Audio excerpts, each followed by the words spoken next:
Hechos capítulo 1, verso 12 hasta el 26. Voy a leer ahorita. ¿Sí? Dice, entonces volvieron a Jerusalén desde el monte que se llama del Olivar, el cual está cerca de Jerusalén, camino de un día de reposo.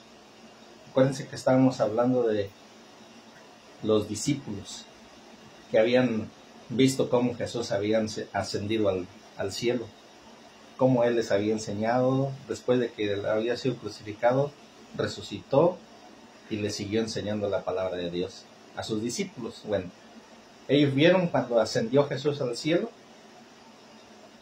unos ángeles les dijeron, así como Jesús se fue, así va a venir, y eso es lo que estamos esperando, lo que dice la palabra de Dios. Bueno, pero después de que eso aconteció, entonces dice que los discípulos se volvieron a Jerusalén, desde el monte que se llama del Olivar, el cual está cerca de Jerusalén, camino de un día de reposo. Dice, y entrados subieron al aposento alto. El aposento es un lugar, una casa donde ellos estaban.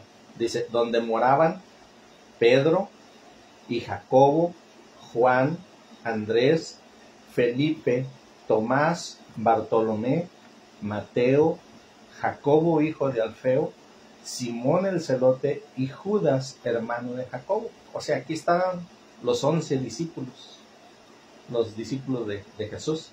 Dice, y todos ellos perseveraban unánimes en oración y ruego con las mujeres y con María, la madre de Jesús, y con sus hermanos.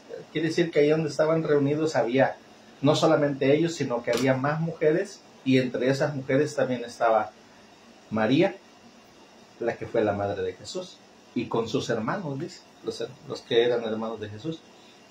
En aquellos días, Pedro se levantó en medio de los hermanos, y los reunidos eran como 120 en número. Ahí vemos que eran muchos, 120.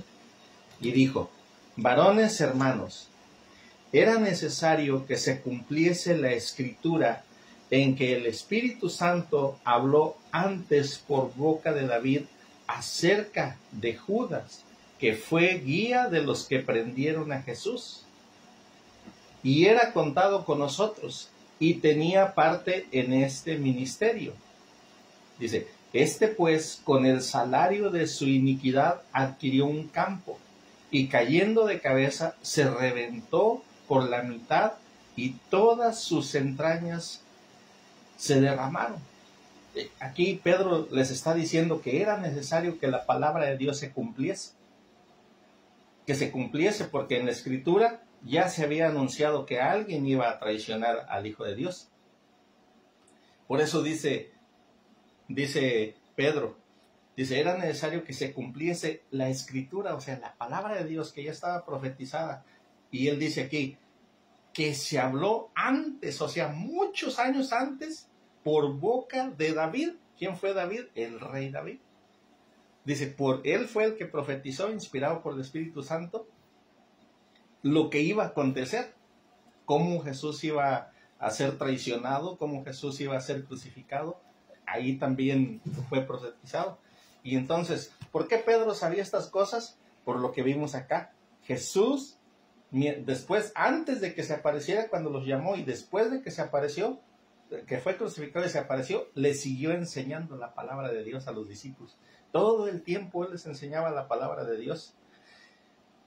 Acuérdense que en uno de los pasajes dice que cuando él resucitó, se le apareció a unos discípulos que iban camino a Emaús. Iban tristes porque a Jesús lo habían crucificado y no sabían qué iba a pasar. Y dice la palabra de Dios que Jesús les empezó a recordar a esos discípulos.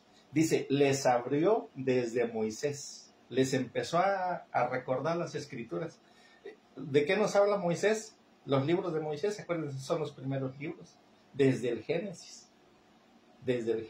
Éxodo, Levítico, Números, Deuteronomio. Desde ahí Jesús les empezó a enseñar la palabra de Dios a los discípulos. Por eso es que Pedro aquí recordó que David había dicho esas palabras, que alguien iba a traicionar a Jesucristo. Dice, era necesario. Dice, ya se había profetizado acerca de Judas, que fue guía de los que prendieron a Jesús.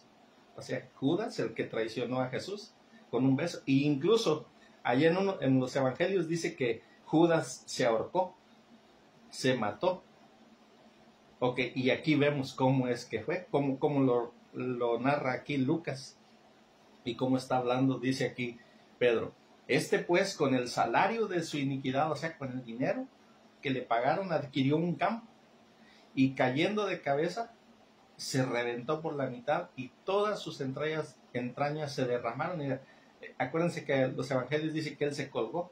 Bueno, pues aquí dice que se cayó de cabeza, se partió, incluso todas sus partes del vientre se salieron.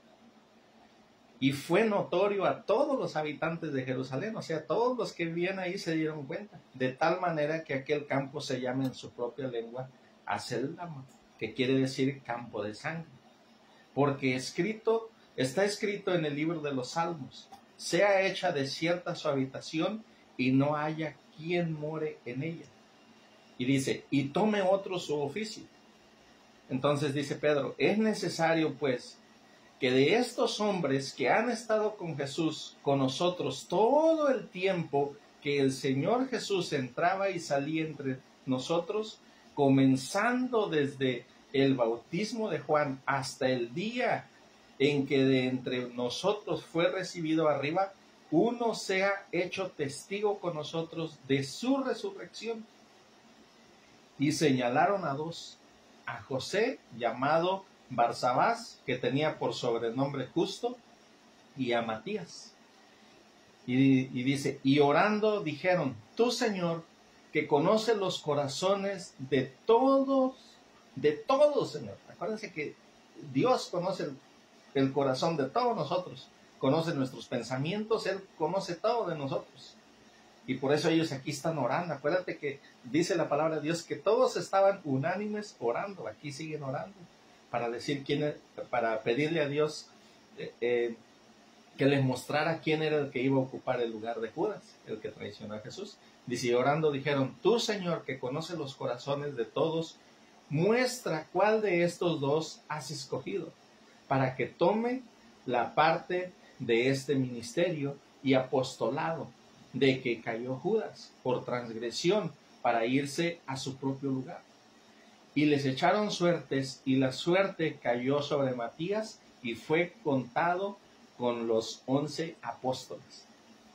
Hasta ahí le vamos a dejar.